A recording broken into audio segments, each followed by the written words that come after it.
When, if ever, do you sell your Bitcoin? That is a very important question and one that has been raised in the crypto community over the last couple of weeks. Specifically, that Bitcoin has now over its all-time high, or at least near it.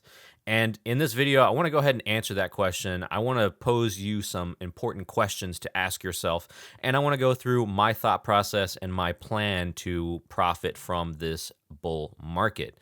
But before we get to that, be sure to subscribe, be sure to hit that like button, and be sure to follow me on X. So the very first thing I want to talk about is an important question to ask yourself, and that is, how long is your holding period, okay? And by that I mean, how long is your plan to hold the Bitcoin assets that you've accumulated?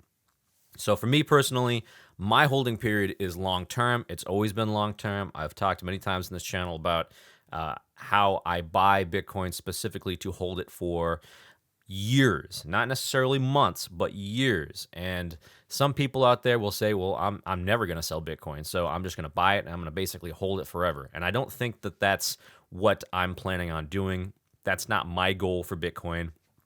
But for some people, that may be appropriate.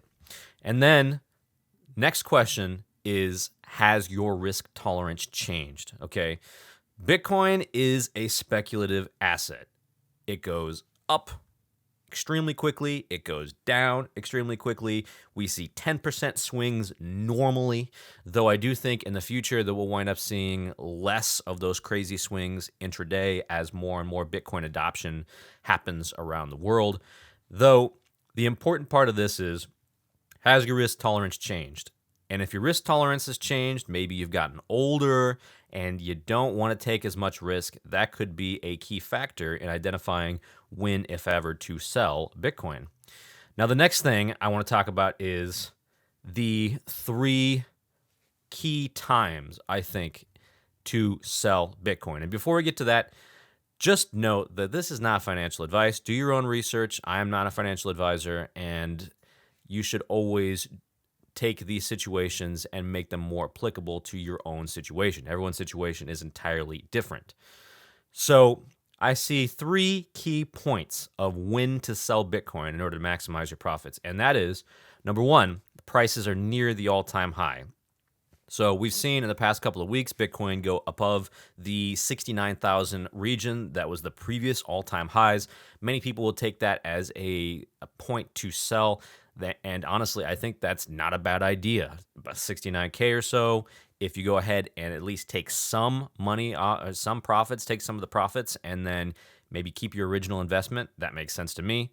Now, that being said, there is some more to that idea, in that if you sell all or most of your Bitcoin near the all-time high, you could actually be missing out on significant gains in the future. And number 2, if you have a need for that money or a better place to put it. Now, this is also very important. Back to what I originally asked was, if there's a change to your risk tolerance, that would make sense that you're actually going and pulling the money out of Bitcoin and selling it because you have some kind of you changed your risk tolerance. You're older. You don't want to hold it for as long. You don't like the speculative nature of the asset, or there's some kind of immediate emergency that you would require you to take that money out and use it towards something else. So I think that's also really important to consider. If there's some kind of emergency, or if you absolutely really do need that money, then that would make sense to me to sell the Bitcoin. And then number 3, near the next bull market top, okay? Now, this right here is something I want to elaborate a little bit more on later, but when I say near the next bull market top, just know that it's almost impossible to time the tops for Bitcoin, or any asset, in fact. And the best that you can do is kind of a reasonable guess, all right? And there are a couple of methods that I'll talk about later that are actually really helpful in trying to trying to get you to accomplish this objective. All right. So next, I want to go ahead and talk about the selling plans, okay? So if you've already made the decision to sell, I see 3 possible excellent options for selling your Bitcoin or other crypto. Number 1, take out your initial investment, okay? So if you put in $1,000 and the investment has accumulated up to $2,000, right? You take out your initial investment, which is that $1,000, okay? Many people will follow this kind of strategy. They'll take their initial investment off the table, and then they'll just let the gains ride. And that actually, I think, is a fairly good idea for how to sell crypto or Bitcoin or any asset. I think that kind of removes a lot of the risk, and on top of that, it does give you some significant leeway for gains in the future. Number two, dollar cost average out. They commonly refer to this as a DCA, dollar cost average out. Sell maybe 10% of your position every day, week, or month. Now, this can kind of vary depending on who you are and what your plan is, but this kind of plan requires that you stay disciplined. More on that later. Now, this can kind of depend on your plan for Bitcoin. So it doesn't have to be 10%, could be something like 5%, could be 1%. You could sell 1% every day, 5% every day, 10% every day, 10% every week, 10% every month, et cetera, et cetera, et cetera. You can kind of set this out and customize it in order to meet your own needs. But the reason why dollar cost averaging out is so popular is that it takes into account the realization that we cannot time the top and we cannot time the bottom, and you're trying to basically increase your average selling price and increase basically the profits you're making on average. And I think that that's actually a fantastic option.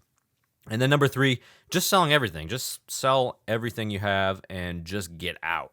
Okay, so that is another option. Again, if there's some kind of emergency or you absolutely have to have that money, the next day, selling everything isn't a bad decision.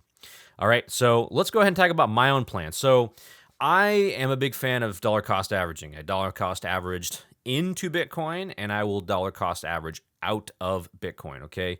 And dollar cost averaging, not perfect. No strategy is perfect, but the simple fact is that you're raising your average price that you're selling at, or if you're buying, you're basically lowering your average price that you bought at.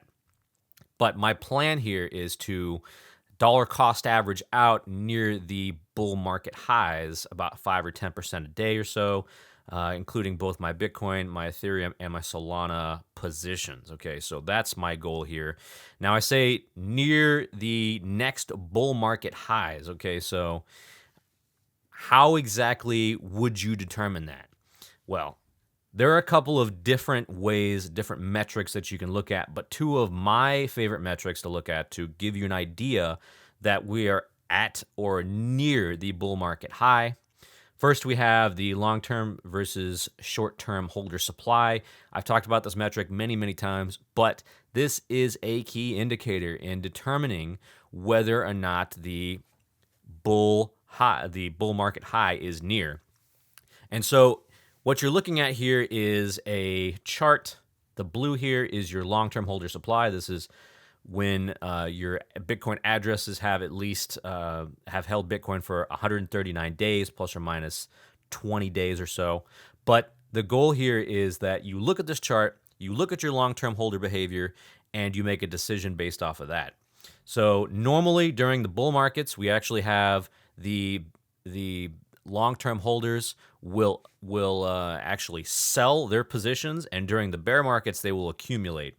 So we've seen in the past about maybe 20% or so drawdown for these long-term holders. They will sell significant parts of their position, and this happens to coincide with the bull market tops. So what you're looking for is about a 20% drop or so in the number of long-term holders. Right now, we're sitting at long-term holder supply of about 80%. So you'd be looking at something in the range of maybe 60%, and that would give you an idea that the long-term, that the top is near at least.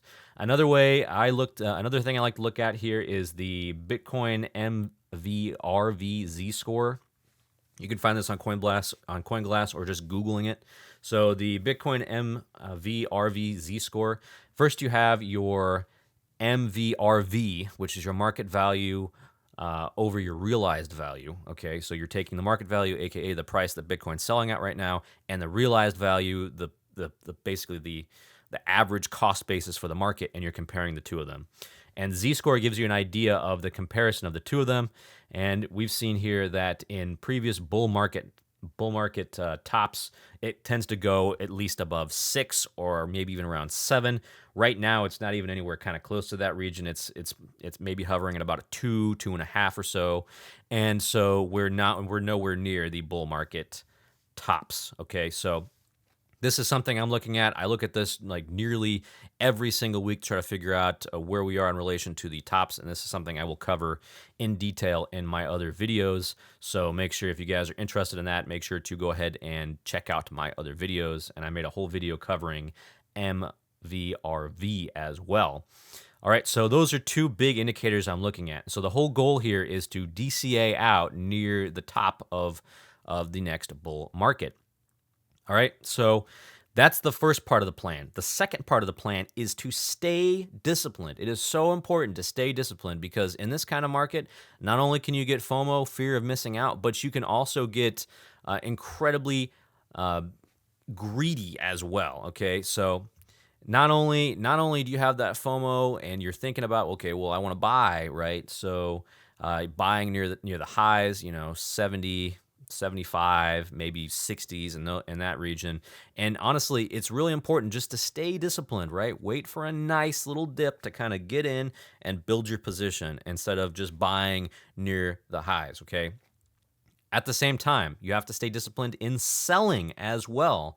You have to stay disciplined in selling. You have to, if you create a plan, it is so imperative to follow that plan and not deviate, because if you deviate, then now all of a sudden the plan is basically useless. Okay, if you deviate, if you say, well, I'm going to sell 5% Bitcoin every single day, and you don't go through that, then now all of a sudden now you're not locking in gains, and it's entirely possible that the price will continue to fall, and you won't have held as much Bitcoin as you expected.